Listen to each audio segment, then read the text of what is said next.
Welcome to Taking Care of Yourself After Taking Care of Business, the Aftermath of Trauma for Journalists, the second of two training sessions offered by WOSU Public Media in partnership with Twin Cities Public Television and the Facing Suicide broadcast. I am Nerissa Young, Associate Professor of Instruction in the E.W. Scripps School of Journalism at Ohio University.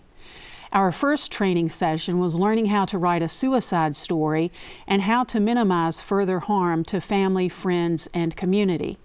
But what about the effects on the people who are writing, shooting, and editing those stories? Journalists are first responders, just as police, fire, and rescue personnel are. Yet, journalism as an industry has not adopted uniform procedures on how to help its people navigate the very real secondary trauma that occurs when they do their jobs. A survey conducted by Zena Dadouche and Michelle Lilly showed nearly 3 in 4 journalists will encounter at least one traumatic event every month. The most common events included being on scene, being verbally threatened while on assignment, and responding to several traumatic assignments in a single week. Smith, Newman, and Dravo, in their 2016 survey, identified PTSD, alcohol use disorder, and major depressive disorder as the 3 most researched mental disorders among journalists. Their study and the one from Dadouche and Lilly suggest PTSD rates among journalists is 16%. Twice that of the general population.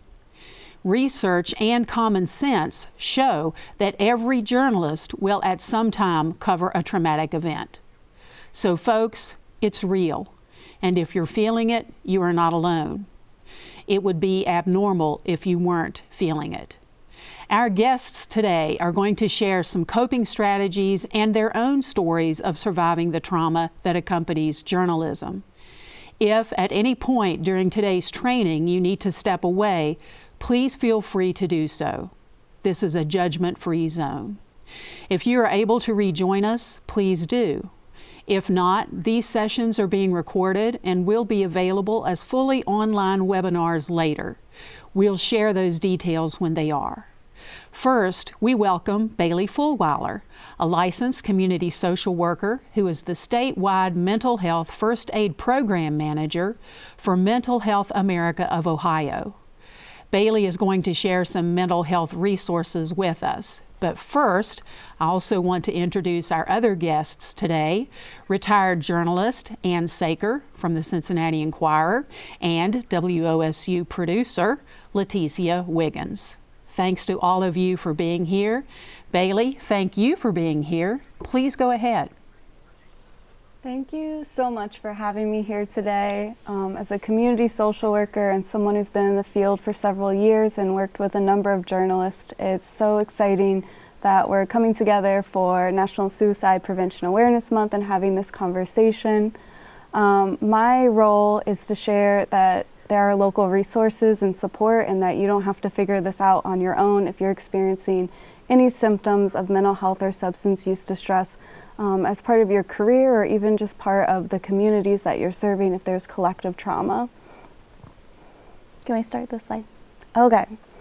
So Mental Health America of Ohio is meant to be a soft landing space for folks as they're navigating mental health treatment and substance use treatment. We know that we've got our support systems and our self-care practices, and we can kind of move along knowing that something's wrong, knowing that we're struggling, but we put it off and we put it off, and when we need help, we're at this lowered capacity and we don't have the same resiliency and strength to be able to navigate finding the support and care that's available and that's the best fit for us. So that's what Mental Health America of Ohio, or MHA Ohio, does, is we meet you where you are and we look through all of the potential resources, support, and pathways that you can take for wellness, and we stay with you until you get the services that you need. Next slide. So one of the biggest barriers that we know for accessing mental health treatment and substance use treatment is cost. Whether the insurance that you have isn't working for the type of treatment that you want, or financially you don't feel able to access mental health treatment. there's no reason why cost should prevent people from getting the care and support that they need. So we have a pro bono counseling program. That's actually how I was introduced to MHA Ohio as just a resident in the state looking for resources for a loved one. With pro bono counseling, we remove the barrier of cost, and we have volunteer mental health professionals that will meet with you until you're financially able to afford counseling, or they move to a pay what you can scale so that everybody can get the care that they deserve. Get Connected is for any individual or family member who is feeling confused, overwhelmed, or stressed out navigating the mental health system in our state. So whether you yourself are not happy with the services that you're getting, you don't know where to go, or you just need to know what's available to you, or if you have a loved one and we know that it's painful to watch others in our lives suffer and not get the care that they need, both parties can reach out and they'll get to talk to someone who knows our system inside and out and will help you navigate what care you need. They'll advocate for you if you're not getting the services that you need, and they'll talk client rights and support so that you know what rights you have as a client navigating mental health. We have our beautiful POEM program, which is prenatal outreach and education for moms. We know that motherhood and the change of families can be a big stressor for our mental health. And so these are moms themselves who have received services, and now they're offering peer support through support groups and through referrals and just checking in on people. So it's not a clinical intervention, but they can connect you to resources. And then they themselves are there to show up and be there for you. And then we have support groups, and this is something I really love to talk about. A lot of times when we're struggling, we think the only answer is to see a counselor. And we know right now in the state of Ohio and throughout the country, there are long wait lists for counselors. And you can't always get the care you need when you want it. Support groups are a beautiful way to connect with other people who are having a shared experience, to talk about that, to have a same language, to see how other people are practicing skills. In therapy, we learn lots of skills of how to take care of ourselves, and then we're in the real life and we don't know how to use those skills. So hearing real life examples of how other people are navigating that. I'll share for myself, I'm a person with major depressive disorder, and I had a great therapist who worked with me, but going to a support group felt like a warm cup of tea on a cold day. It was just that immediate softening and welcoming, and knowing that I wasn't going to have to explain myself or code my language or show up in a different capacity. I could show up exactly how I felt, and that would be welcome and wanted, and that I would be included. So don't sleep on support groups. They are beautiful. We have virtual support groups. We have online support groups. And I don't know, I guess I'll have to ask my two experts, but having professional peer support is amazing. I work with Not One More Vet, which offers peer support to veterinarians who are also at higher risk for mental health distress and suicide attempts. And having that shared professional experience can be really powerful. So I don't know if that exists, but if not, we could help. Next slide. I think that peer-to-peer is at the bars after work is over, unfortunately. Yeah, that's normal and understandable, and I wonder if we could re-envision, other ways and other places for support, because that would be beautiful.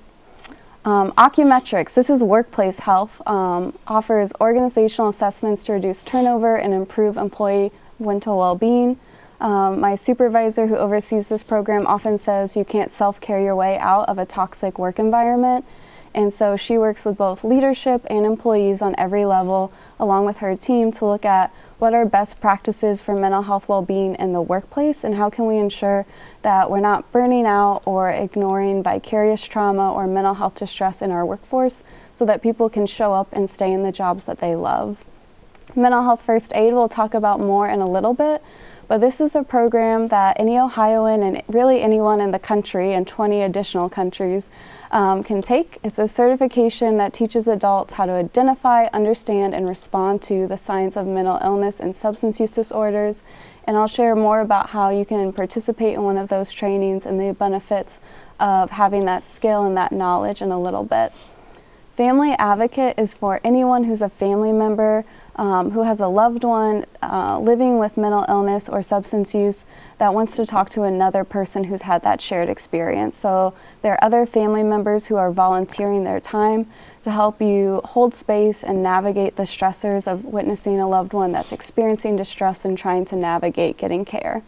And then peer recovery supporters are some of the most amazing folks in the state of Ohio and across the country. This is a certification that you can get through the Ohio Department of Mental Health and Addiction Services, and it's folks with lived experience with mental health and substance use distress that have been in recovery, they're actively a part of a recovery community, and they've gotten additional training so that they can offer peer support opposed to clinical treatment as part of your care and well-being. And so we have peer centers throughout the state of Ohio. So just like support groups, if you're looking for a healing space that's not one-on-one with a therapist or in group therapy, peer supporters are amazing components of the mental health field that can offer a lot of trust and validation and just that real connection of knowing where you've been and seeing what recovery is like, and that recovery is possible for everyone. Next slide. So mental health first aid.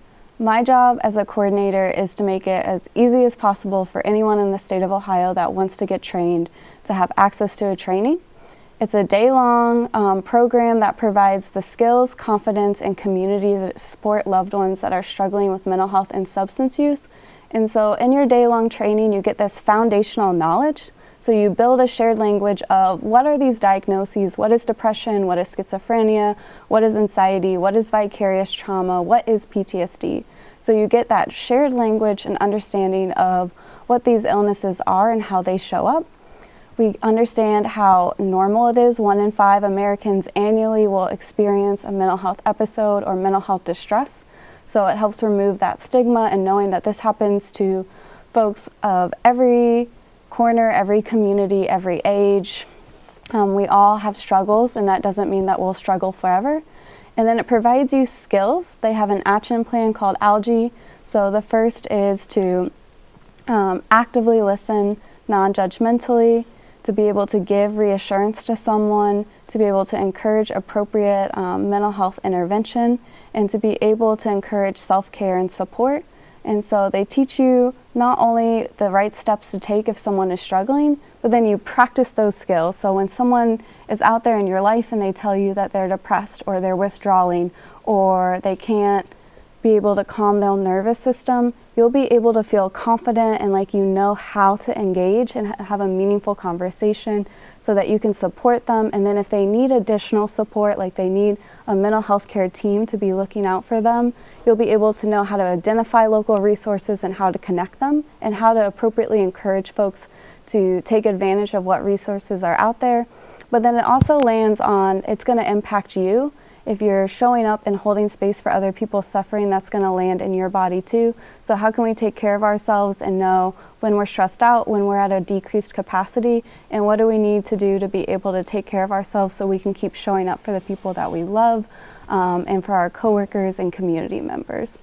So here in the United States, we offer an adult curriculum, which is focused on interacting with those that are 18 and older and struggling. And then we also have a youth curriculum for adults that work with 12 to 17-year-olds and the differences that we see in adolescents and teenagers that are struggling with mental health and substance use. In Franklin County, we partner with the local Franklin County Adams Board to provide 6 youth and 6 adult classes at no cost. And then statewide, we offer monthly classes that any Ohioan can participate in, and we also have the opportunity to host trainings for organizations. So if your employer, if your church, if your school, if any organization that you're a part of is interested in getting trained together, so you can have that shared experience of learning the language, learning the skills, and then talking about next steps for your organization about how you want to use mental health first aid to improve mental well-being in your community and your reach. We also support folks that way. Next slide. And then lastly, education and advocacy. We know that stigma is going down and people are becoming more aware that mental health is just like any component of health, that it'll show up and people need care and support when it does. But the more that we can get information out there, the more that we can share our stories, the more that we can show that recovery is available and possible, and that you'll be supported in being able to recover when you're struggling. The more we reduce stigma, the more likely people are to get care when they need it and not when it's too far gone. And we also need people to know that there's hope. The number one reason why we don't seek services, regardless of transportation barriers, cost barriers, stigma, is if we don't feel like there's any hope that things can get better. So anytime that we're providing education, we're letting people know that mental health is going to ebb and flow, and that we can support you in those downturns so that you can get back to your upturn. One thing I love to share is you might think you need help, but you're not sure, and you're not really sure where to start. We offer online and over-the-phone screenings, so if you feel like you might be struggling and you want to know what a path might be, doing an online screening for different health conditions can be a great way just to get some base information. And then if you do see some warning signs that you might be needing some additional support, then we're immediately there to help walk you through that process. So please feel welcome to call and reach out if you feel like you're struggling. It's a free, confidential service, and we'll be here to support you with the information that you receive. Okay, that's me. Thank you, Bailey. We want to give you an opportunity to ask questions and seek guidance from a clinical professional. You can put your questions in the chat and we'll get to them in a few minutes. Before the broadcast, you mentioned that you are working with firefighters. And as I mentioned in the opening comments, journalists and firefighters are in that category of first responders. What are the challenges you faced in trying to make a connection, sell the firefighters on this idea that they're experiencing trauma and that they may need to look at constructive ways of dealing with it? What's that experience been like, overcoming that hurdle?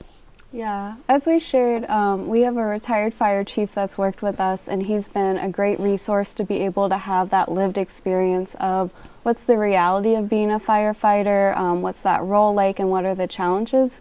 We know that when we're talking about first responders, and I imagine journalists are the same way, you don't want to express any concerns that you're not competent or that you're not going to be good under pressure, because that could hurt career choices and might have your colleagues trust you a little less. We know that there's still stigma.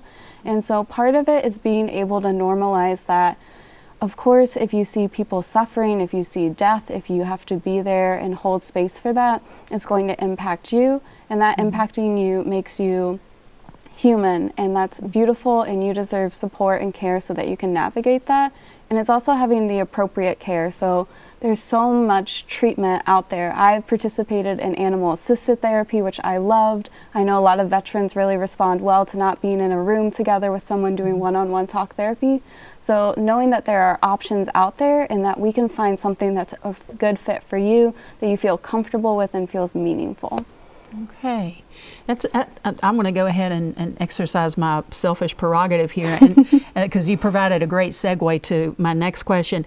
If a newsroom manager is watching this, how can that person start the process of connecting with your organization to have some discussions, do some training, elevate the discussion, help normalize the trauma, the secondary trauma that journalists experience?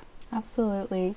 You know, we have such an integrated team that if any organization, if any employer or community leader calls in, then we're going to hear their story and we're going to connect them with the right program. So likely if a newsroom called in and they're looking at how can we improve our workplace mental health culture, they might get connected with our director of workplace health so that they can learn about what our best practices. They could do an assessment to see what are some of the challenges they face right now. But they could also get directed over to education and see what programming we'd like to do so that everybody has the skills for compassionate leadership and is understanding of the mental health challenges that their employees and their community partners might be facing. And of course, the National Suicide Prevention Lifeline is 988 if anyone watching this is needing support. All right. Ann, you want to ask a question of Bailey? I would. Bailey, I wonder if in your working with journalists, if you noticed anything in particular that's different about how journalists process trauma as opposed to firefighters or other folks that you have counseled in your work. Yeah, journalists have this unique role where they're a lot like therapists, and when they're interviewing folks and they're capturing stories in an ethical and meaningful way, you're creating that bond and connection that you might not see in other first responders that have to quickly move on or hand off to the next agency. And so sometimes I think that can be a protective factor of being able to create connection and care, but it can also be really hard for those empathetic journalists that really communicate with people and feel their emotions and carry that home with them. So I think that's something unique, is being able to form that relationship. And I think understanding vicarious trauma, being able to name it, understanding how it shows up in your body, if you know the impact that that'll have on you, then you can lean into those protective factors of being able to share that relationship, but then not carry it and know that it's not your trauma to hold. Thank you very much. Have any newsrooms reached out to you? I'm just curious, because the stigma you were talking about with firefighters also present among journalists. Have you done any work with newsrooms in the state of Ohio? Not for mental health first aid in my program. I'm not sure if others have, Okay. but I know there's so much space for partnership. We see so many other professions that have these shared experiences, though each are unique. And so I know that we would love to collaborate to be able to offer best practices and then have journalists be able to guide that so that they know what will be most meaningful for their professional community. Okay, so if you're running a newsroom, whether that's a campus newsroom, a community newsroom, you have an open invitation here from Bailey. Do not waste that opportunity because you're going to provide that service pro bono, correct? Oh yeah. Yes, okay, which is the best price, especially when we're looking at the cuts that we've seen for newsroom budgets and so forth over the past several years. Anyone have a question in the chat? Nope, but the lines are still open, and I love this conversation just Okay. about the collaboration we're seeing and having us all sitting at the table, same table, and taking place. And I have to note that, we experience this too as producers, so I work on the TV side, but as TV producers, this is great to hear that there are these resources as well. So no. Yeah, I think that was encouraging to me to know that there are so many places where anyone can intersect with what your organization is doing. Tell us a little bit more about Mental Health America of Ohio. Does that mean that there's a chapter in every state? If we have folks from other states who are going to be watching this, explain a little bit about how things are organized so that maybe they can connect with their state organization if they're not in Ohio. Absolutely. So Mental Health of America is a national organization that has numerous affiliates. So we are not the only Mental Health America chapter in Ohio. We also have in Cincinnati, where Ann is from, we have Mental Health of America, Northern Kentucky and Southwest Ohio, who I partner with for mental health first aid trainings. We also have Mental Health America in Knox and Licking County. So there's lots of local affiliates. So in every state, you're likely to have a couple of different affiliates that you can connect with. And they all have the same national mission and goal, but they have unique ways of serving their community. So their services will vary a little bit, but they all have that same mission of filling the gaps in the mental health field and connecting people to resources.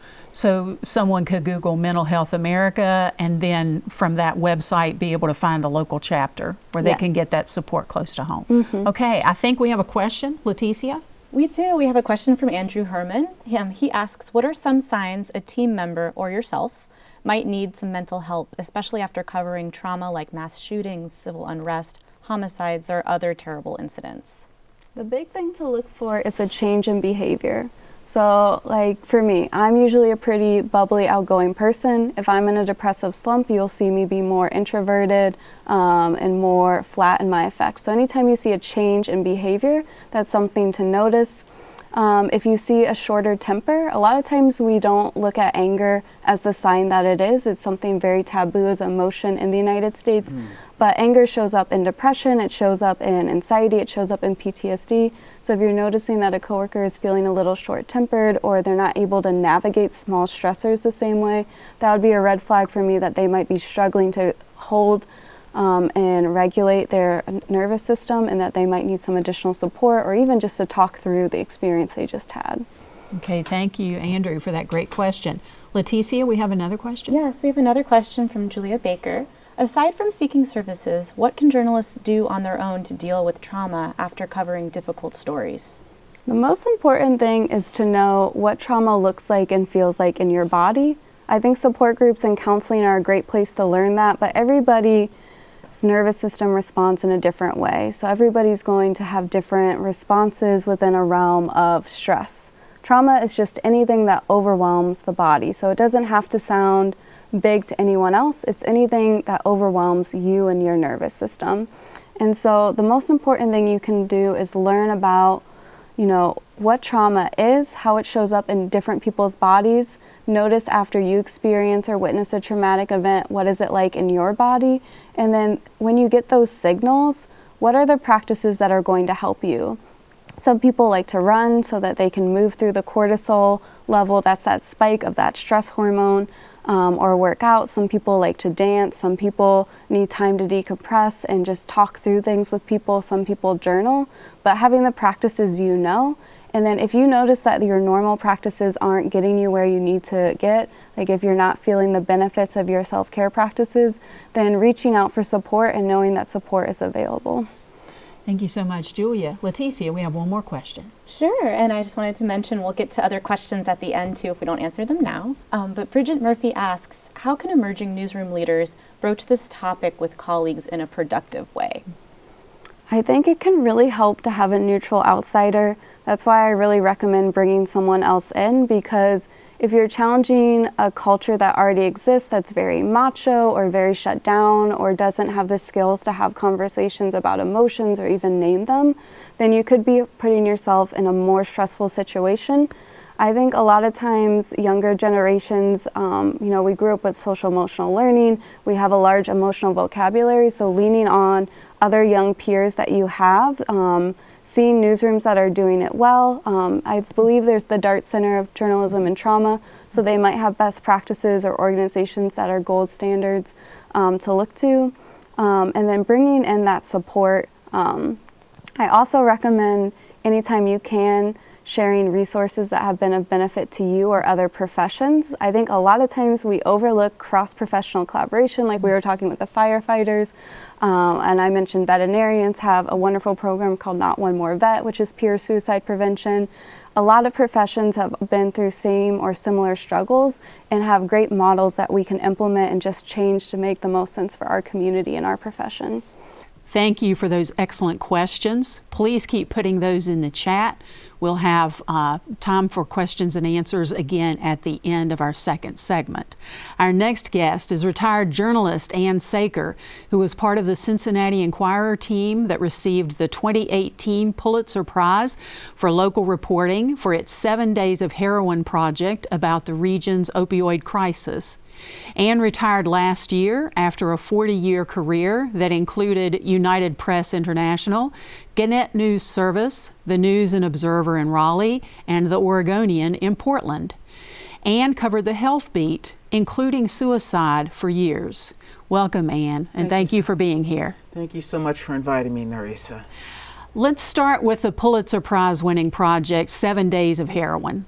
This was a team project in which you were working with 60 photojournalists, designers, and other reporters to produce an in-depth look during 1 week at what the heroin epidemic looked like in southwestern Ohio and northern Kentucky.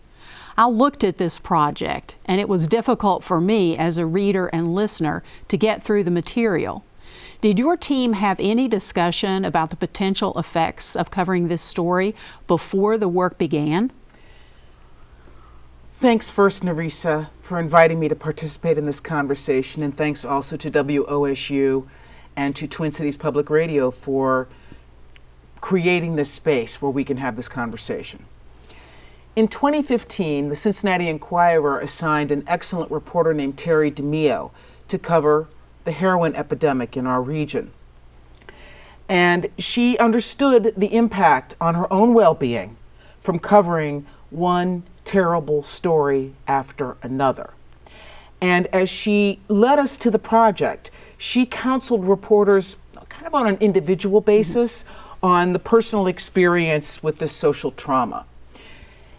To execute 7 Days of Heroin, we picked 1 week in July of 2017 and we dedicated our attention to observing the passage of time through the prism of the community addressing this problem: police, hospitals, parents, addicts.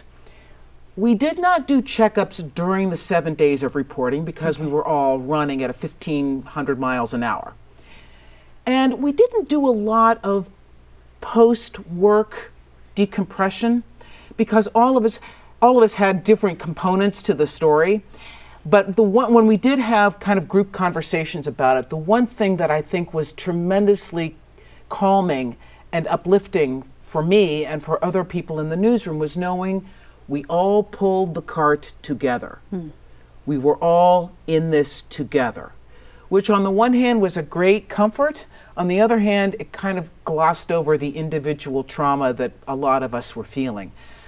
My assignment for that project was a young mother with her child at the opioid clinic for infants who had been born to mothers who had been using.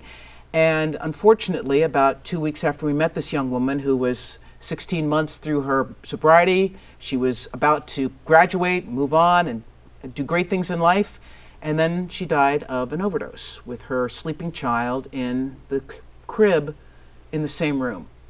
And I cried about that for a long time. We've stayed in touch with the mother, and when we didn't win the Pulitzer Prize, we gave a third of the cash money to that family so that that family would have know that we supported her. And that was, for me, a very healing part of the trauma that I experienced through that story. I think journalism can be a solitary profession sometimes, and as Bailey shared with us, that idea of thinking that you're in this by yourself and that nobody else knows how you feel and nobody else is understanding what you're going through can compound what you're already dealing with. Very true. It's heartening to know that the Cincinnati Enquirer was forward thinking and proactive rather than simply being reactive. No, we were on top of it from the beginning. Okay, let's move on to the second question, please. I know you've covered many traumatic events during your career. Please share one that was especially poignant or difficult. You mentioned in a conversation with me about covering the suicide death of an 8-year-old boy in 2017. Yes. His name was Gabriel Taye, and I will never forget him. I've written about suicide for many years. We all know that suicidality is a symptom of despair. It's the utter loss of hope. Every suicide carries that special sorrow. And so when I learned of Gabriel's death, I kept wondering, how does an 8-year-old know despair? And the answer soon became clear. He had been bullied repeatedly and brutally in his public elementary school. How do we know this? Because the Enquirer went to court and got the school's videotape of an assault on Gabriel in the school restroom. After his death, his parents sued the Cincinnati Public Schools and won a landmark ruling that required the system to set up a much more vigorous and much more accountable anti-bullying campaign, and Gabriel's mother is on the committee monitoring compliance. Why did I write about this little boy? Because 8-year-old boys should never die of suicide, ever. So when one does, it's news. Thank you for sharing that story, because that shows the power of news media to change by reporting on suicide. And that's one of the things that we're trying to teach people. Better reporting about suicide is preferred over not discussing it at all, which is again related to the stigma that Bailey was mentioning earlier. Trying to get over that hurdle where people are willing to have a conversation can be the most difficult part. But it's great to see that there was change that happened as a result of the news coverage. And celebrating wins is a way to foster resilience. Yes. So that's beautiful. Yes, to me, it was the only thing that redeemed that experience was knowing that something we could call good came out of it. Yeah. A suicide death is different from a motor vehicle accident death because suicide comes from inside the person's mind, not outside the person's body. What are ways journalists can prepare themselves to better understand the factors involved in a suicide death so that their reporting will reflect that depth and accuracy? Anne?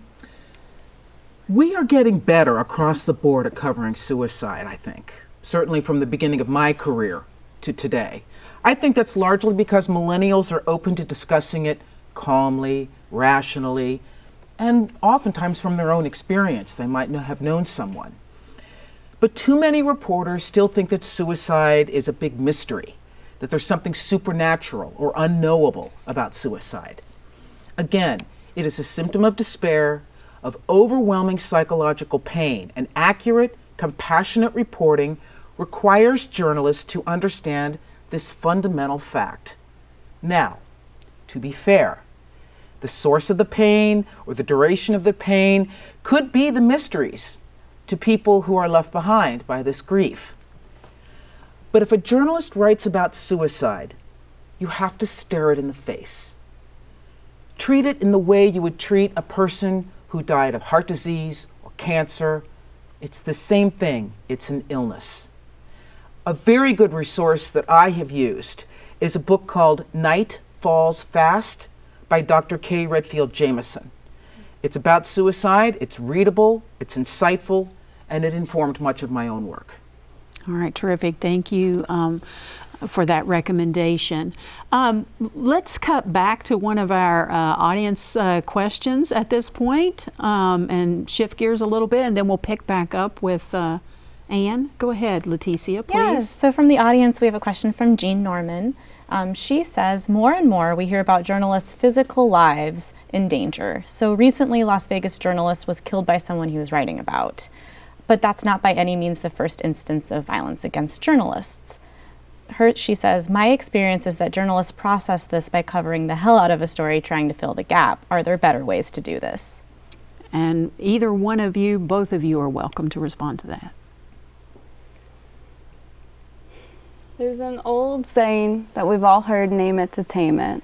And so there's something incredibly validating about, like you said, staring a story in the face, like telling the facts, making it known. There's also something that can be extractive or exploitive about going down the rabbit hole too far. And so something that I think journalists are probably facing right now, and I know that folks of every generation are facing right now, is what is the amount of media consumption that's healthy and responsible for me? And so there's value in telling our stories, and there's also value in protecting ourselves. And I think newsrooms and then individuals need to know where they are and have the skills to be able to know, can I tell this story? Is this story worth telling again? And then how much of it needs to be told, which I think Anne can speak to much better. I think the questioner is correct. Our knee-jerk response to a trauma like that is indeed to cover the hell out of it.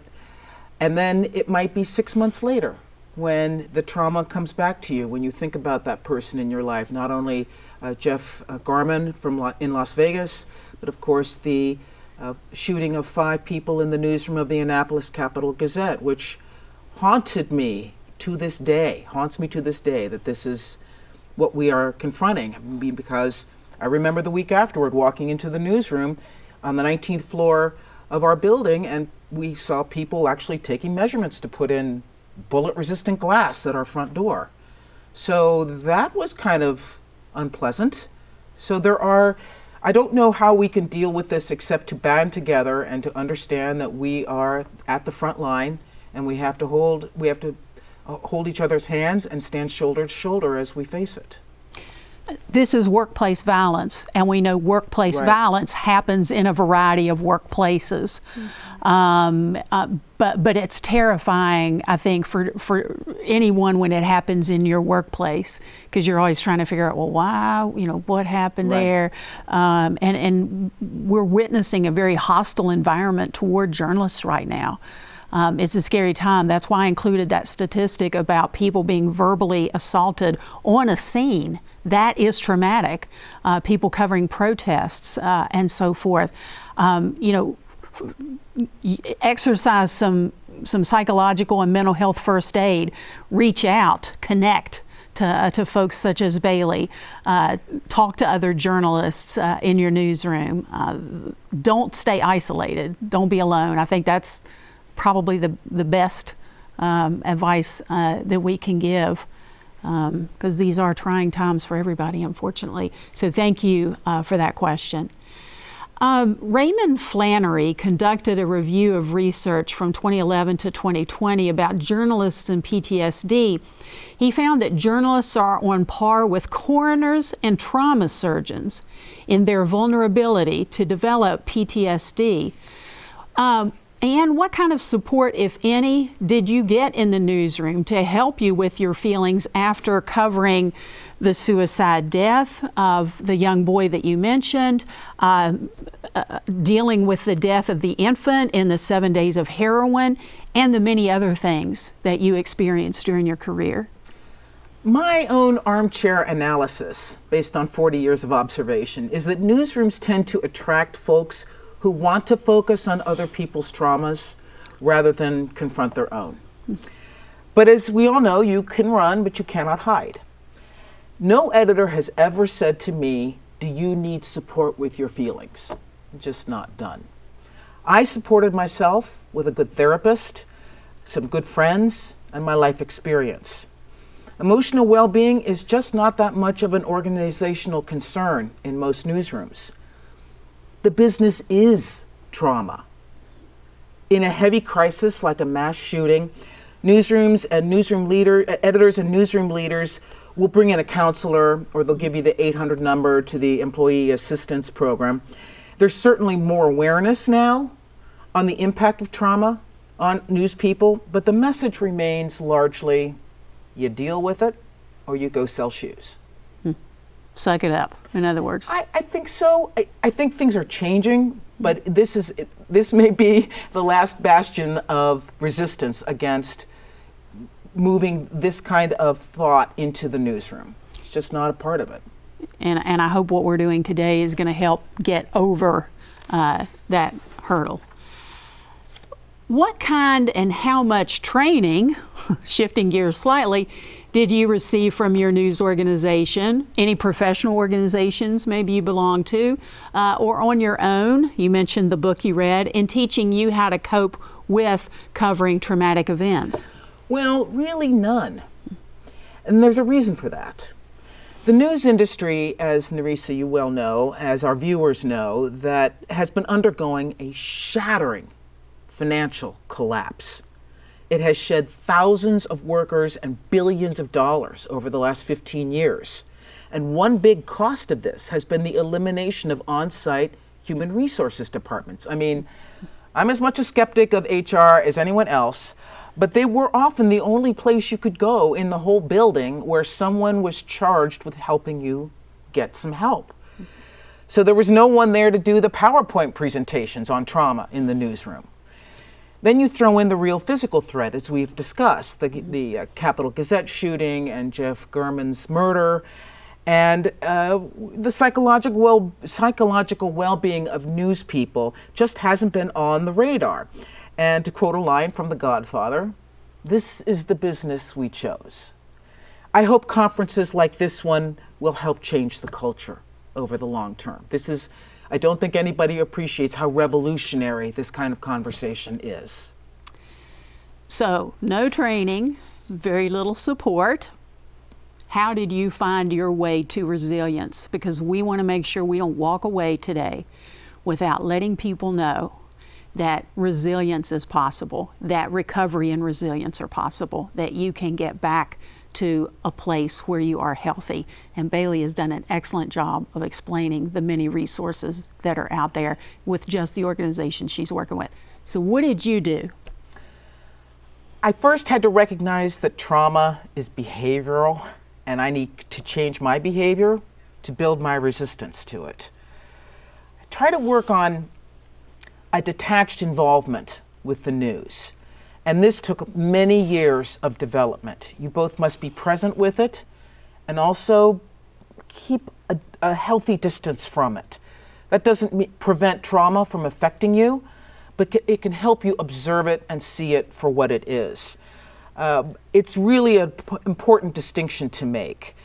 I think for me, the most important component of living with the trauma of being in journalism was to understand that journalism gave me the opportunity to create something beautiful and put that out in the world every day. It might be about an ugly thing, but what I could write about it, what I could bring to it, could be something of beauty and of purpose. And that was my little rowboat in this great ocean. And that helped me get to where I am. I mean, it's hard. No one spends 40 years in journalism anymore because it's hard. And I'm delighted to be here. But, you know, I've had the time now to think about the trauma that it did inflict, which was considerable. But journalism also helped me ignore it. So now I don't have my security blanket of my career. I have to stare it in the face now. And it's been a great process. And I hope that we can help people while they're still in journalism do the same thing for themselves. That's one thing I've found doing some background research for today's session is that the job satisfaction and feeling like what you're doing is worthwhile can abate the effects of trauma on journalists or on any profession. That it matters and that you're helping other people despite the discomfort to yourselves. We referenced this earlier, but journalists tend to gather in bars after the workday is over and talk more about work. Films have done a good job showing the stereotypical chain-smoking, hard-drinking journalist. That can be unhealthy when trying to cope with traumatic events. What are activities or strategies you have used and to stay healthy and optimistic after a career in journalism? Nerissa, when I was at our beloved Ohio University, and for the first 15 years of my career, I totally bought the full-strength romance of journalism. In fact, I kept a little airline-sized bottle of Wild Turkey in the bottom desk drawer wherever I was, just to keep it real. But eventually, I had to give up the booze and the tobacco and get better as a reporter and as a writer. That was the choice I had to make. I was able to give journalism 40 years because I didn't drink it away. Plus, I've learned how to throw pottery recently, and what I would recommend to people is go take a class in something you don't know anything about and do it knowing that you're going to be awful at it for a long time. But then you practice, and as you practice, you improve, just like in journalism, just like in life. I have found that mastering a process helps me cope with trauma, and learning something new makes you more interesting at parties. Journalists do have great stories to tell at parties. They sure do. But you're right, having a different skill set. I'm thinking about the late Phil Record, who was editor and publisher at the Fort Worth Star-Telegram. He was speaking at a journalism conference, and he talked about a cash award he won when he received a prestigious honor. And he says, "Do you want to know what I did with that money?" And he had the dramatic pause. And of course, he then answers his question. He says, "How many of you think that I gave it to the journalism organization sponsoring the conference you're at right now?" And we all raised our hands, right? All in, all the time, journalism. He said, "I gave it to my wife and I said, go buy a new wardrobe, whatever you want, sky's the limit, you get the whole $10,000. And I think that shows a lot of insight into we don't know how to not be a journalist. We don't know how to sometimes just be a human, right, or just be. And it's, Bailey, you want to add something to that? I'm so glad you mentioned that, Anne, because the beginner mindset is amazing. So I teach trauma-informed yoga in halfway houses. And if you practice the same thing all of the time, it's easy to tune out what you're doing, and then you can go and ruminate on your thoughts. When you're learning a new skill, it requires so much of your attention. You're fully embodied, you're present, you're focused on what you're doing in that moment. So learning a new skill is such a powerful way to be able to let go of ruminating, of thinking about the news, of thinking about the next step, of the hardship of emotions that come when we're navigating stressors, and just be really present. It's so beautiful the way that you said that. I love it. Thank you. Leticia has a question. Yes, so from the audience, we have Caitlin Fincher. And this actually speaks to a lot of the conversations we were having about communicating mental health needs. So she asks, if there's a personal trauma similar to the trauma that our current journalists are covering, how do staff journalists tell an editor or boss they're uncomfortable or manage the assignment without repercussions? So any tips or maybe personal stories to share about that? Anne? It's hard to say no to any assignment. Every young reporter is going to be torn. Even old reporters are torn. I think what can help is to write down a bullet point list, 3 to 5 items. Here are my issues with this story. And we'll talk about this a little later. I know that this is a hard line to walk with an editor because, again, not unlike with firefighters, there are career implications to revealing your emotional state.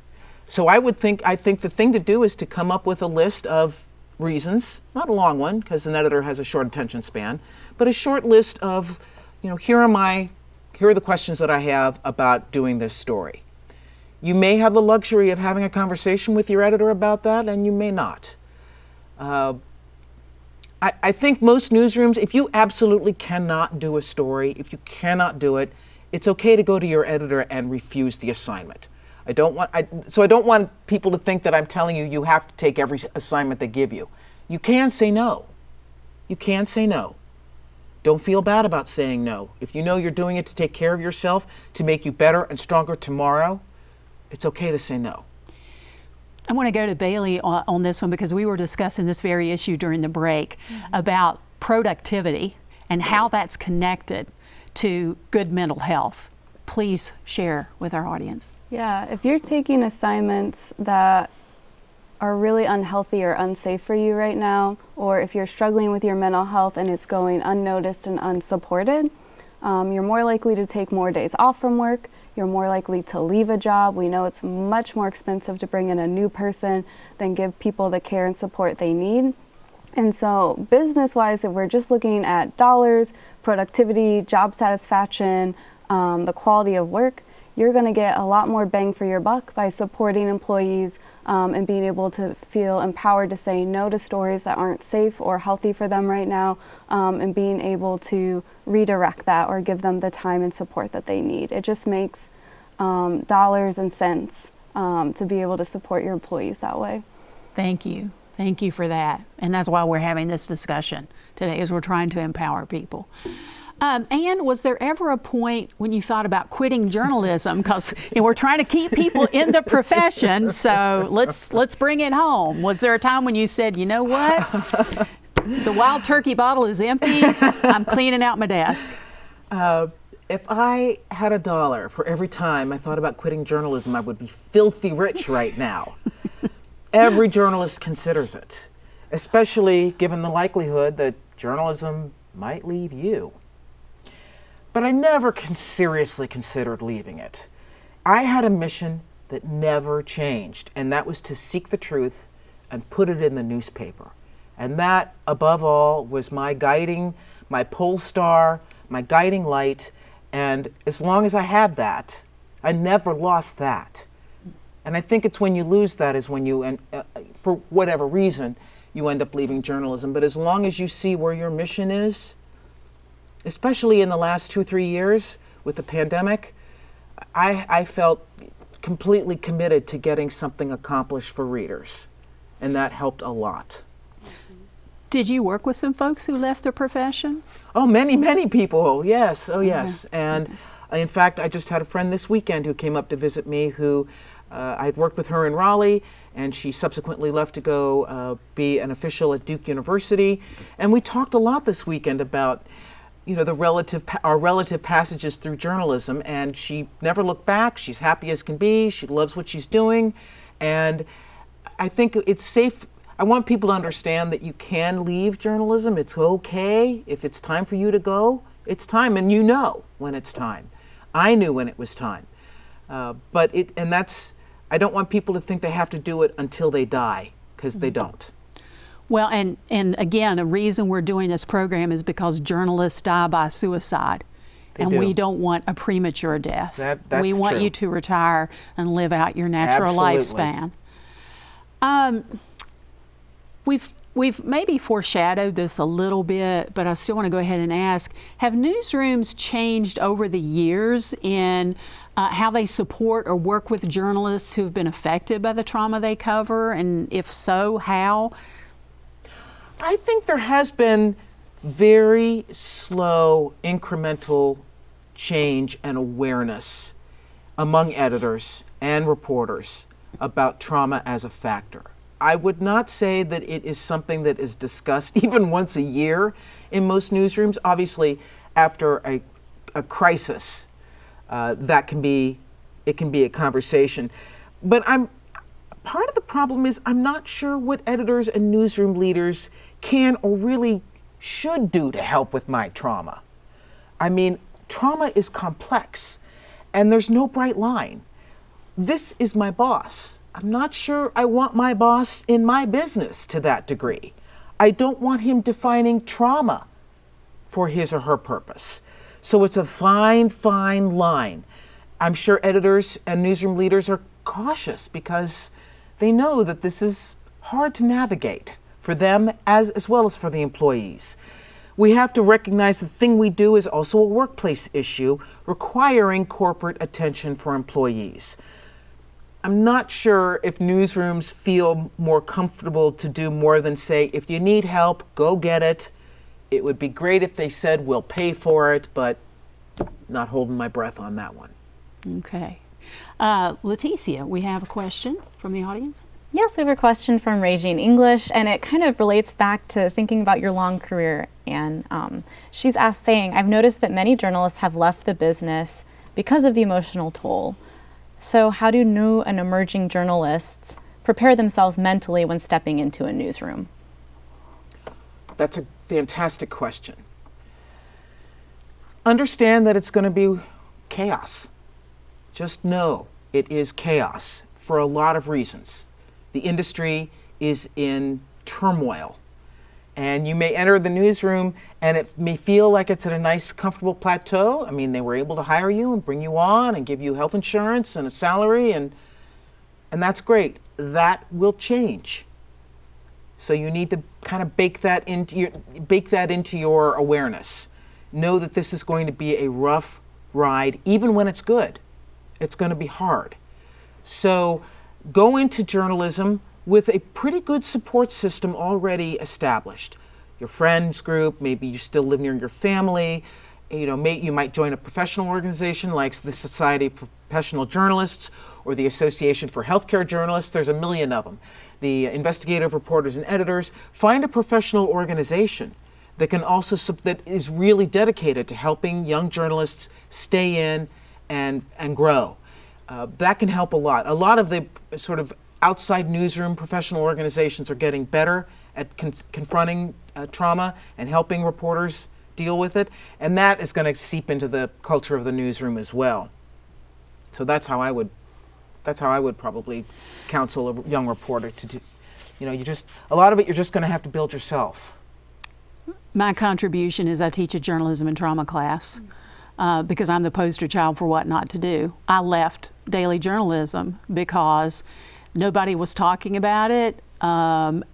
It was not on the radar of the newsroom supervisors. I didn't want to admit I needed to change beats. I didn't want to leave being a reporter and go into middle management. But I realized that there was a point where I was no longer tough enough, or maybe I think I was too tough, where I reached a realization that nothing could affect me. And that was one of the scariest moments in my life. And so being able to take advantage of training, even if you have to pay for it yourself, which I did a lot of. I took vacation days to go to Society of Professional Journalists conferences where I could talk to other reporters about issues I was having, whether it was trauma related or how to file a FOIA request. Just feeling like you had someone else there who understood what you were going through, who could appreciate. My family was wonderful, but they didn't understand what I did, and they certainly didn't understand why I did it. And I think that is difficult to overcome. So I spent my own money. I used vacation time, but I'm still in journalism. I'm teaching it, but I'm still in journalism. Congratulations for that. Thank you, and thank you for your 4 decades. You don't. It does not show. It does not show 4 decades. We tend to think of only war correspondents when we discuss journalism and trauma. As already mentioned, journalists who cover their communities will cover many traumatic events over the course of their careers: car wrecks, structure fires, natural disasters, crime, etc. What do you want to say, Anne and Bailey, to those community journalists who are listening? Dear community journalists, I quote the poet Mary Oliver, "Nothing is too small not to be wondered at." In some ways, a community is an even bigger story than a war. In a war, you know where the story is because it's over there where the shooting is. In a community, you need to dig for it. Sometimes it's right under your nose, and you're forever surprised at how often that happens. But more often, you have to make contacts, knock on doors, ask tough questions, and you'll be forever surprised at how often you find what you didn't expect. So keep your mind open. Be bold. Be smart. Hone your sense of the absurd. Be aware, too, that trauma is a through line in this work. You may think you're insulated if you're in the business department or the features department or sports or social media. And in general, you do get a smaller slice of that trauma in those departments.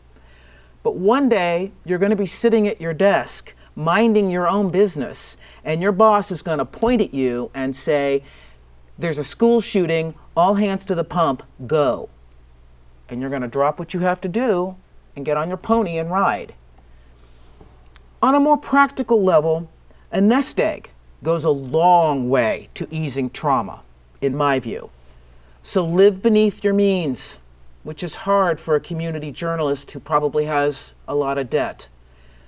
But putting $10 a week into a savings account, starting now, and not touching it, will go a long way to creating your own path, if you need one, to go do something else. It gives you a sense of power and control when you may not feel that journalism gives you a sense of power and control. Putting a little money away every week, really an important, valuable piece of self-care. One of the things my journalism and trauma class does is we go up and we speak to the school personnel who were on duty the day of the shootings at Chardon High School. And they talk about the difference in community journalists who cover that and national journalists. When I practiced community journalism, it was a love affair with the communities that I covered. The good, the bad, the celebrations, the funerals, all of those things were included. And I think there was a feeling, and the folks at Chardon reinforced this, that the community journalist is part of the community and one of them, in a sense that there's a feeling that you care about us and that you're going to try to do the right thing. And so I think for community journalists, sometimes there can be a lot more satisfaction, even when you're covering difficult things and covering trauma, because you are on those front lines, because you do know those people, and because they will tell you things and they will share things with you, and you're on this journey together that they will not share with other people. Bailey, I see you nodding. Please jump in. Yes, I completely agree with both the job satisfaction and also it's like you're never off the clock. Everywhere you go, you are the community journalist. You represent your organization, your work. And something that I've been working on a lot lately is saying I work as a social worker. I used to say I am a social worker, but I'm a person, and I'm a person with needs and interests and a life outside of serving others. And while that's my why and the reason I can keep showing up and the reason I have meaning in my work, I have to be able to differentiate between my work and my identity. And I had to teach others in my lives, my neighbors, my community members that I served, that I have a right to be off the clock. And Wow, yeah, what a concept. and it's hard. It's hard to stand up for yourself, but when you show people how to love you and how to respond to you and how to take care of you and how to appreciate your boundaries, you give them permission to do that too. And you have these healthier, longer relationships in which I don't let my neighbors down as a social worker anymore because they have realistic expectations of me, and I meet those expectations every time. And I think that would be really challenging as a journalist, and I hope that any journalist listening today knows that they have permission to just be a person and know that your work is not your identity and you exist outside of telling stories, even though that's a really beautiful, meaningful part of what you do. And go on vacation out of town where you will not have to answer questions about what's going on at the paper or what's not in the paper or in the 6 o'clock news. Leticia, we have a question. Well, this is just like amazing to me because Allie Stevens just asked a similar question that speaks exactly to what you just said, Bailey. So maybe if we can take a moment to sort of think about it and ponder it more. But she wrote, how do journalists learn how to be more of an individual person versus just focusing on being others' storytellers? Mm-hmm.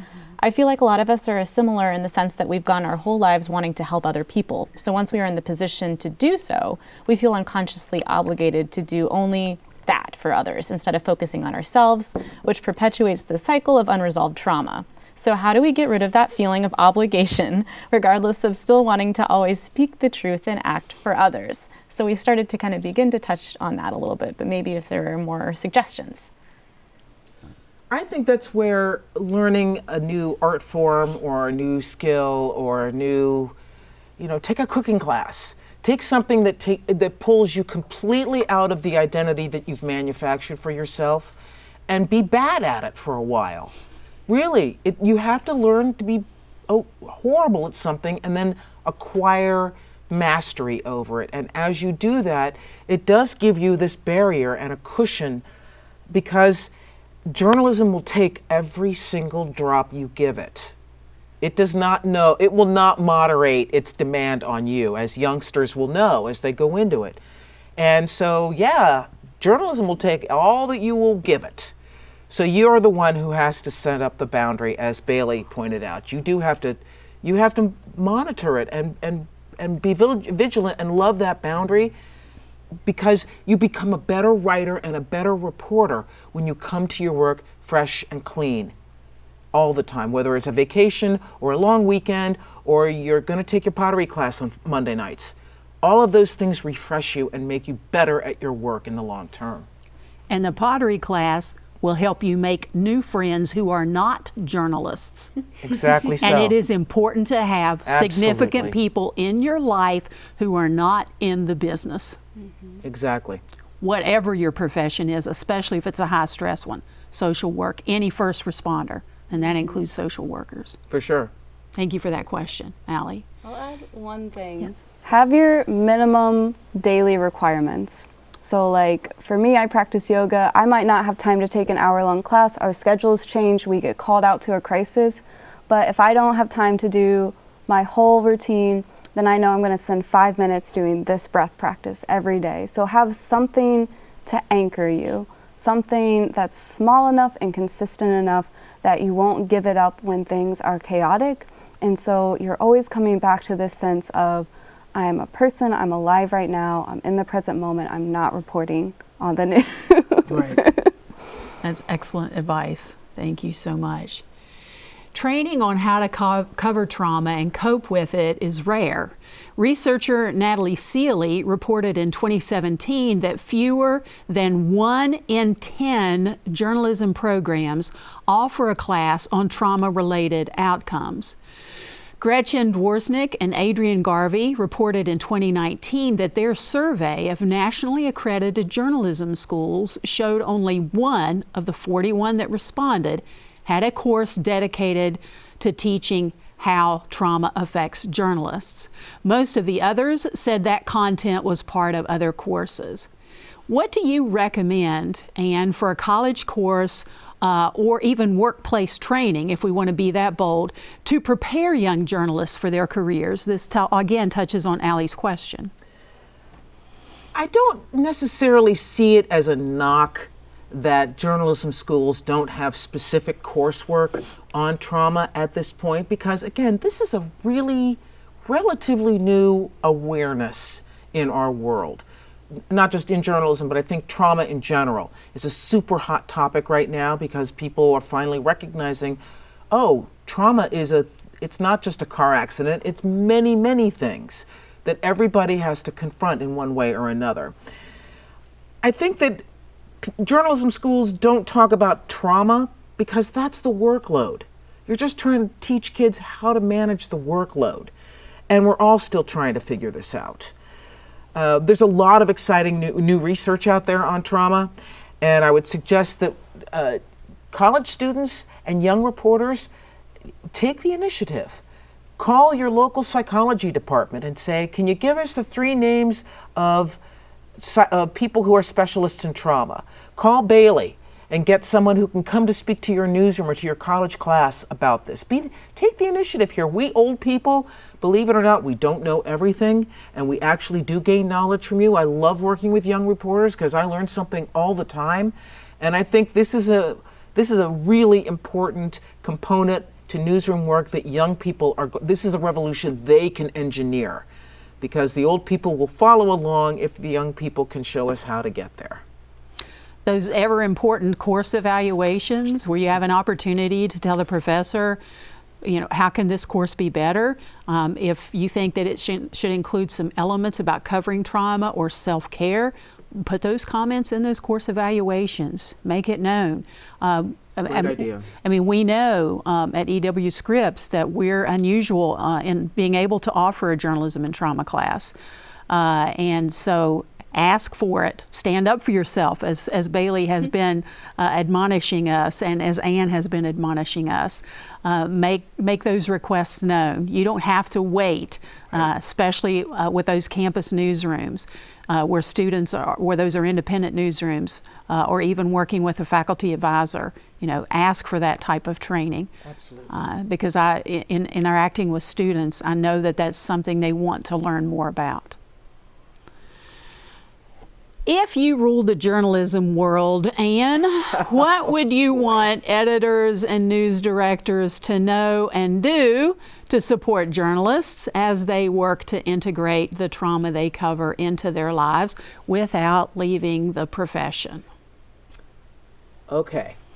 I've given this a lot of thought. Yeah, and just, we do have a finite end to the broadcast. I understand that. I kept the list brief. First, stabilize the industry. That will give a floor. Secondly, pay the workers better. Hire more of them. Inspire them. Educate them. Make them take all their vacation every year. Empower them. Broaden the mission.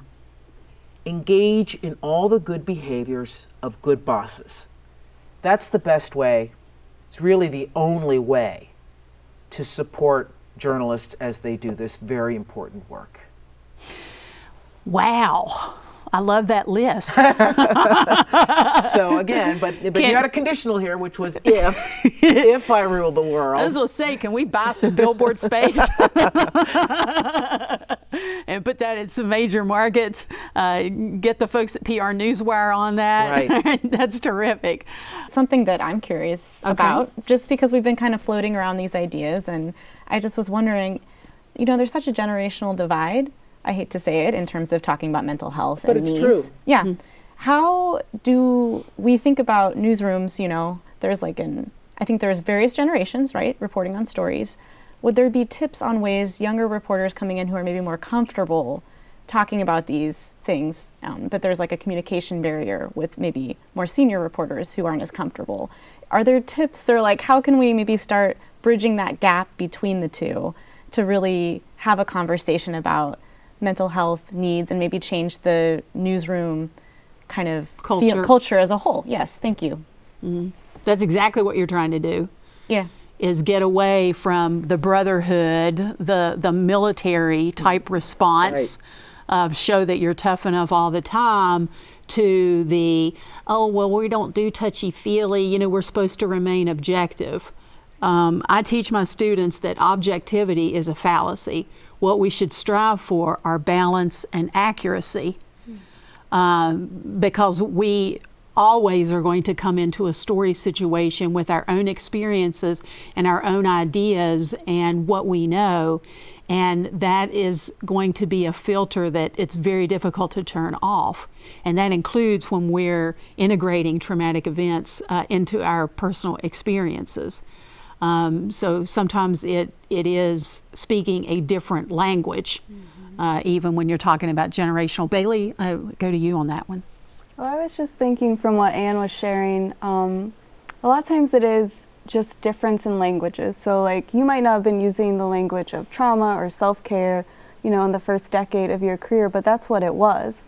And you have skills and wisdom to share with our younger audience members and vice versa. I think intergenerational mentorship is really beautiful when it goes both ways, because we both have value, we both have information and skills to share with each other. And when that's integrated into a workplace where we can value both what generations have, you really see, I think, growth, because people learn the languages that they're speaking, and then they can integrate the best practices that we know from now. When you know better, you do better, but also there's tried and true of what's gotten people through really beautiful, meaningful careers. That's very true, Bailey. Thank you for that. I think the way to approach this is that in every newsroom I've ever been in, there's usually one or two older reporters who are sort of unofficially deputized to work with the young reporters. Either they're the head of the internship program, or they're the understood Jedi Master in the newsroom, or there's always somebody like that. What I would say to the young reporters is find that person. It might not be another editor. It might not even be someone in the newsroom, but it might be someone connected. It might be a photographer, or it might be somebody else, but someone who is wise, who clearly is wise, because there's always one. And you can approach that older reporter, maybe go out for a cup of coffee and say, here's what I perceive we need. Here's what the young people in the newsroom need. Can you help me? And I think, speaking from experience, from my own observation and my own participation in that role, I am desperate to get young reporters what they need. I want to help them get what they need. And if they need someone to come in the newsroom and do a brown bag on trauma, let's do it. There's almost no resistance. And if you can do it, the editors are more than happy to just sign off on it. If you're willing to do that work, they're fine. They'll give you the room. They might even buy pizza if you're lucky. But I think it's, that's part of the synergy. One part of the fun in the newsroom is this generational synergy between youngsters and oldsters. Don't be afraid. On both ends. Don't be afraid. Young reporters need to speak up. We really need this. And especially as they're coming out of Ohio University and other universities that have got some preparation and training for these young reporters on this topic, it gets easier. But you just need to find that person in the newsroom who is going to clear the way for you. And there's always someone there who will. And there's always a natural tension, I think, between doing the job and collapsing into a puddle. Right. And so those older sages who have been doing the job can also help the younger reporters get a reality check. You can't go around feeling everything all the time, because why did you go into journalism? To tell other people's stories. So if you are a hot mess trying to do an interview, you can't interview that person and get the story. So there is a time and a place to do what needs to be done, take care of business, as we titled this session. But then you need to make sure you protect and preserve and take time to take care of yourself, that you have a reckoning with those feelings, with those emotions, with the things that disturbed you, because that needs to be a natural part of your personal recovery and resilience as a human being and as a journalist. And I would remind the oldsters in the newsrooms that they need to get up to speed on this topic. Just because you're older and wiser doesn't mean you know everything. And this is an important component in how newsrooms are going to progress going forward. It's a big, we need everybody at full speed. So pay attention to this. And young journalists, you will not be the young journalist forever. For sure. When you move into Goes by faster than you think. when you move into those middle management positions, you can be the one to facilitate forward progress on some training, doing more than just saying, well, I hope you're okay, and I wish our health insurance covered that, but doing some proactive things with organizations such as the one that Bailey's a part of. We want to give each of you one last comment to leave with our audience. So Ann, we'll start with you. We'll just work our way around the table. All right. Trauma means that you are human. And being a journalist means that you are human. So please hold on to that. It's okay to feel the former while you are doing the latter, but there's help out there, and you don't have to do it yourself. There's all kinds of resources available to you. Bailey. There's no one way to heal. There's so many types of therapy, there's so many types of support groups, there's so many ways that you can connect and recover and get stronger and better. So if you are trying out there to improve your mental health and you just feel like it's not working, know that there's something out there for you that's going to fit, that's going to click, that's going to make sense, and there are people that will walk with you while you're still figuring it out. So it might take longer than we want, but you're not going to have to do it alone. Thank you, Bailey Fulweiler from Mental Health of America, Ohio, and Ann Sager, retired from the Cincinnati Enquirer. Most of all, thank you, journalists, for the hard work you do every day to inform your communities, even at risk to yourselves. We've put some self-care resources on the screen. If you are feeling suicidal, please call the National Suicide Prevention Lifeline at 988. In Ohio, text 4HOPE to 741-741. Thanks to WOSU Public Media for providing this training, and to Twin Cities Public Television and the Corporation for Public Broadcasting for the grant to make it possible. May good journalism be with you.